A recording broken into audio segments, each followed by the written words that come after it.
plateau spécial de Com TV Business et Com FM Radio Vision, un invité de marque comme tous les jours, le ministre secrétaire d'État en charge de l'urbanisme et de logement qui a été ce matin au forum scientifique qu'organise le CICES en marge de cette 33e édition de la Foire internationale de Dakar.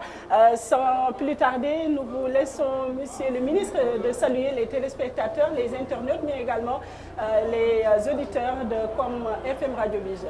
Merci beaucoup. Je salue en tout cas tous les internautes, les téléspectateurs, les auditeurs de cette plateforme appelée Com FM, comme pour dire économie. Je salue l'initiative déjà d'avoir une plateforme qui permet de vulgariser et de partager sur les questions économiques, sur les questions de développement du monde rural, avec toute la diversité des secteurs économiques de production. Vous êtes en charge du logement, monsieur le ministre, mais tout à l'heure, au cours du forum, on a entendu, on dirait que c'est un ministre de l'Agriculture qui parlait, un ministre en charge de l'entrepreneuriat qui parlait. Vous avez d'autres casquettes sur ces questions d'entrepreneuriat, d'agriculture? On sait que vous êtes de Kaffrine. Qui dit Kaffrine parle bassin agricole, bassin arachidier. Alors, pourquoi le choix d'inviter les jeunes à entreprendre? D'abord, pourquoi je me suis exprimé ainsi? Parce que tout simplement, je suis un fils d'agriculteur du monde rural. Également, je suis spécialiste du développement territorial. Donc, qui parle de développement territorial parle de ressources des terroirs, des ressources des territoires. Et ces ressources-là, c'est l'agriculture, c'est l'élevage, c'est la pêche et toute la diversité des activités de production agricole. C'est pour cela que c'est des questions qui nous intéressent et surtout des questions de changement climatique. Quand on parle de changement climatique, on parle des ressources, en tout cas, qui sont des ressources qui sont impactées par le changement climatique. Et lesquelles ressources? C'est l'agriculture, c'est la pêche, c'est l'élevage. C'est pour ça que notre intervention a été fortement orientée dans ce sens, sur des questions de projet, sur des questions d'entrepreneuriat, mais aussi partager notre expérience. Parce qu'on a l'habitude de penser que pour être formé, il faut rester toujours dans les classes, mais il faut aussi s'ouvrir. Parce qu'il y a des plateformes comme ça, des forums, des ateliers sur lesquels il y a des spécialistes. Au-delà des professeurs, nous avons des professionnels qui sont au contact des réalités et qui permettent aux étudiants de pouvoir comprendre les réalités. Et je pense que c'est ce conseil-là que j'ai donné aux étudiants, de les encourager à entreprendre. C'est important, commencer à pratiquer et ça permet déjà d'avoir beaucoup d'expérience, d'avoir la carapace, les outils qu'il faut avant d'affronter le monde professionnel. Alors, le dernier panel de ces forums scientifiques a porté ce matin sur le développement durable, sur la digitalisation, mais également sur les innovations. Et justement, pour parler de digitalisation, ça fait partie des innovations de cette 33e édition de la Foire internationale de Dakar, puisqu'on parle de ticketing, on parle même de réservation de stands en ligne. Alors, cette innovation qu'a fait le directeur général de la du CICES, comment est-ce que vous l'appréciez? Je l'apprécie positivement. Je viens même de lui dire cela, que vous êtes en train de faire des innovations. Rien que déjà ce plateau où nous sommes, ça montre les innovations parce que nous avons plusieurs fois venu ici au niveau du CICES, au niveau de la foire, mais on a senti en tout cas des mutations et des innovations. Et c'est l'occasion pour moi de vraiment féliciter monsieur le directeur général pour le travail qu'il est en train de faire. Cela ne nous surprend pas de l'homme quand même parce qu'on l'a connu, très discret, très travailleur. Et je pense que très bientôt nous allons voir tous les résultats de cette réforme. Mais surtout les questions de digitalisation. Je pense que le digital n'est pas une option mais c'est une obligation. Ouais. Le monde évolue vite et je pense que pour améliorer les services rendus aux citoyens, il faut davantage orienter vers le digital. Il faut aussi simplifier les procédures.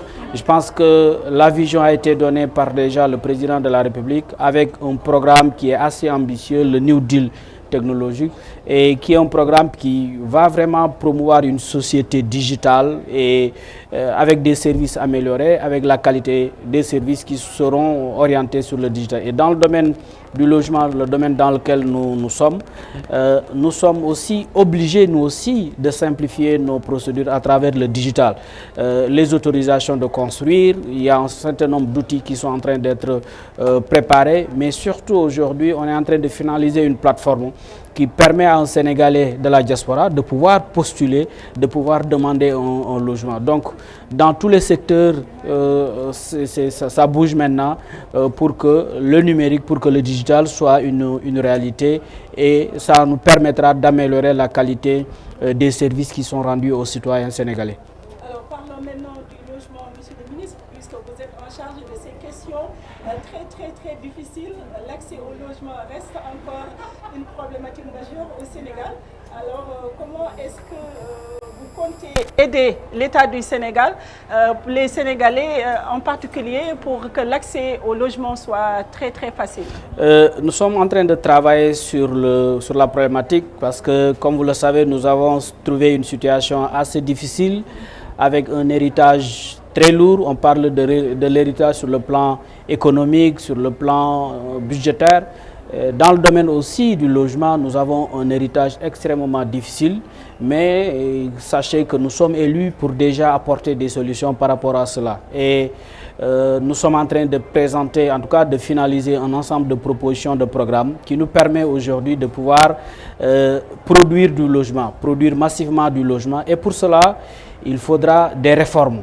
Nous sommes en train de faire les réformes qu'il faudrait, mais aussi il faudra aussi un programme, des offres, en tout cas une offre programmatique assez robuste, capable de pouvoir adresser la question. Parce que, comme vous le savez, nous avons un déficit de 500 000 logements, un déficit très important, pour lequel il faudra mobiliser l'ensemble des parties prenantes du secteur pour pouvoir produire du logement et réguler le logement. Les Sénégalais parlent du loyer cher, mais cela s'explique parce que tout simplement le loyer c'est un marché. Si vous avez un marché sur lequel il y a une demande croissante avec une urbanisation rapide, un taux d'urbanisation aujourd'hui qui tourne autour de 54,7%, ça veut dire que plus de la moitié des Sénégalais aujourd'hui vit dans le milieu urbain. Et ça, c'est une demande. En termes de mobilité, en termes d'accès aux services sociaux de base, mais particulièrement le logement. C'est pourquoi notre logique, notre option, c'est de mettre en place une stratégie. Une stratégie qui nous permet d'encadrer et de formaliser le logement locatif. Et cela passe par un certain nombre de paliers. Déjà, la maîtrise des données statistiques sur le marché, quelle est la demande, quelle est la catégorisation des demandes, comment c'est réparti sur le territoire national. Ça, c'est des informations qu'il faudrait avoir. Oui. Parce que les données statistiques, c'est pour aider à la prise de décision. Il nous faut régler cette question. Il y a aussi la question également des réformes sur le cadre institutionnel.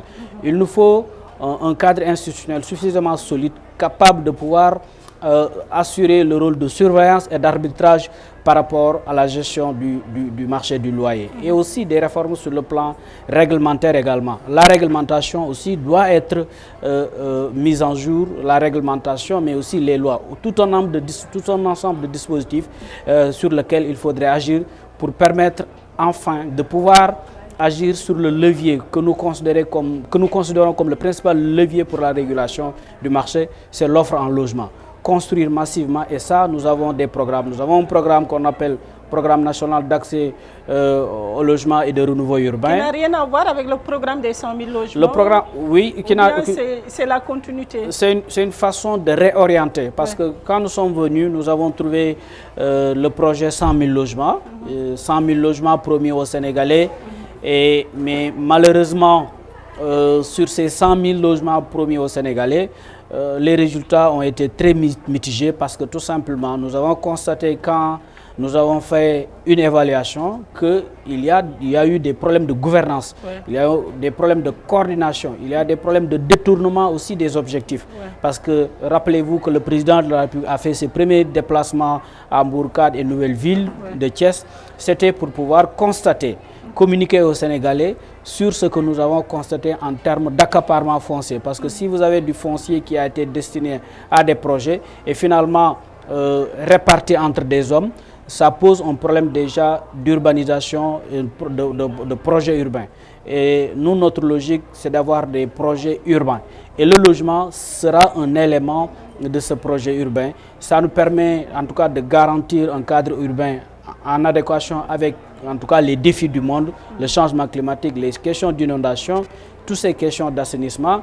Il faut régler cela à travers la planification urbaine, mais aussi l'aménagement urbain en faisant des aménagements, en intégrant cette option de développement durable. Et c'est la raison pour laquelle je félicite déjà Monsieur le directeur général de ces thématiques. Je viens de participer à la clôture, en tout cas de ce forum, avec ce forum scientifique, avec le panel sur le développement durable, innovation et digitalisation. Voilà. Et justement, Monsieur le ministre, c'est vrai qu'il y a une forte concentration à Dakar des populations, mais est-ce que dans vos programmes et réformes et projets, vous pensez aux autres régions qui en ont besoin?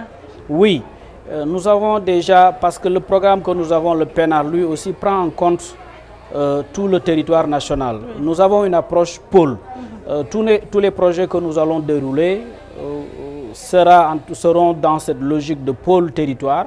Et il y a aussi une stratégie qu'on n'est pas une stratégie, mais aussi un projet, je devrais dire, un projet que nous avons appelé les cités de la transformation. Oui. Et qui vont se déployer sur les différents pôles territoires du Sénégal. Dans chaque pôle, on aura au minimum une cité.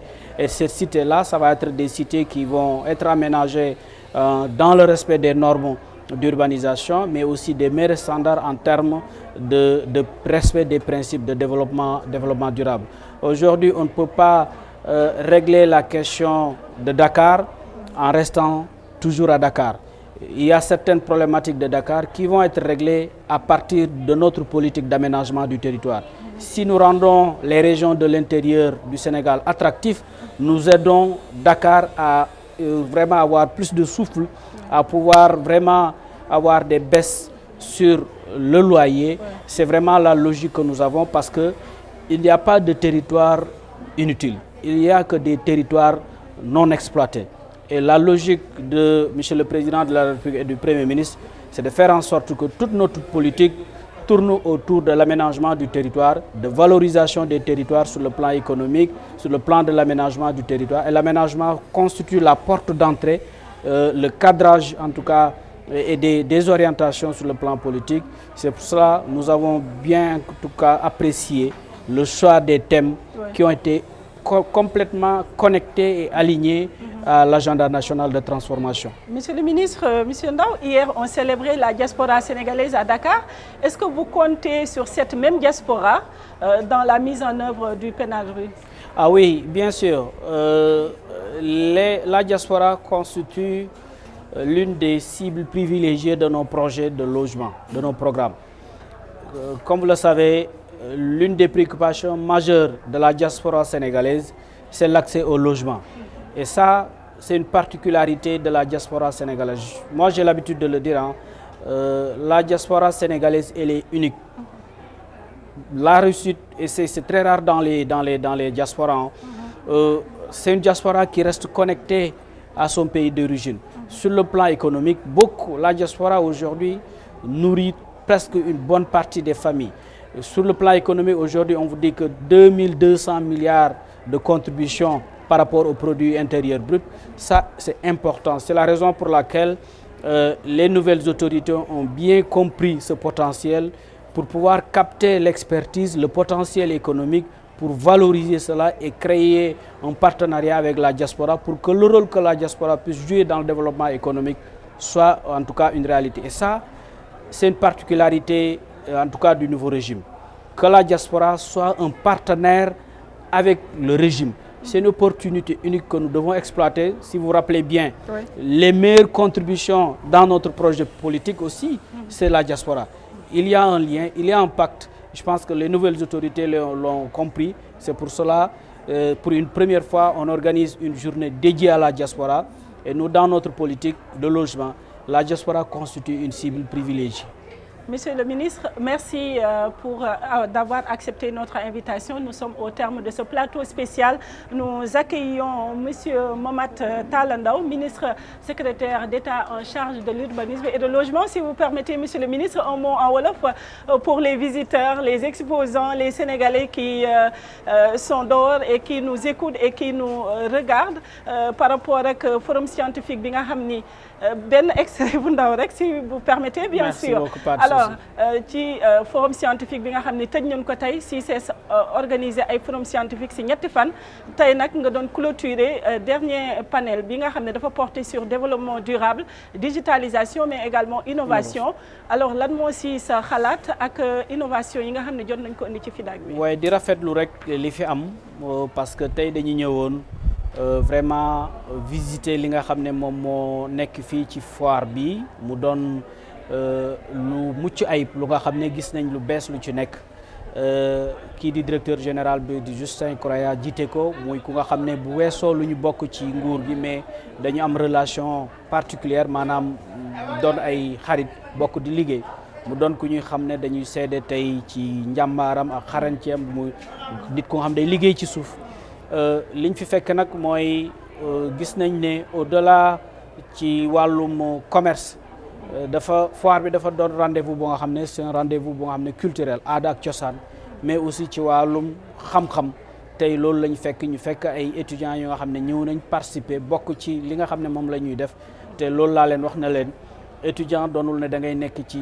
amphithéâtre bi kese mais da ngay dem fekki le monde professionnel les séminaires les ateliers les forums yooyu la ñu mën a ñoom gis méngale li ñu leen di jox comme cours théorie ak pratique bi nga xam ne professionnels yi ñu ngi koy def ñu profiter rek remercier le directeur général ci innovation yi nga xam ne indi na ko parce que plateau bi ñu nekk aussi c'est une innovation mais également ak yeneen projet yi nga xam ne am na ko projet yu mucc ayib di gëm rek ne liñ ko dénk mën na ko te mu ngi koy doxal di ko sant bu baax di ko ñaanal yàlla may ko ndam ci li mu nekk. Merci beaucoup, Monsieur le ministre. Merci beaucoup. Merci beaucoup, Monsieur le directeur général, pour votre collaboration. Merci beaucoup. Merci et à la prochaine. C'était tout pour ce plateau spécial. Nous avons accueilli aujourd'hui Monsieur Momath Talla Ndao, le ministre secrétaire d'État en charge de l'urbanisme et du logement. Nous vous donnons rendez-vous très prochainement pour d'autres invités dans cette 33e édition de la Foire internationale de Dakar.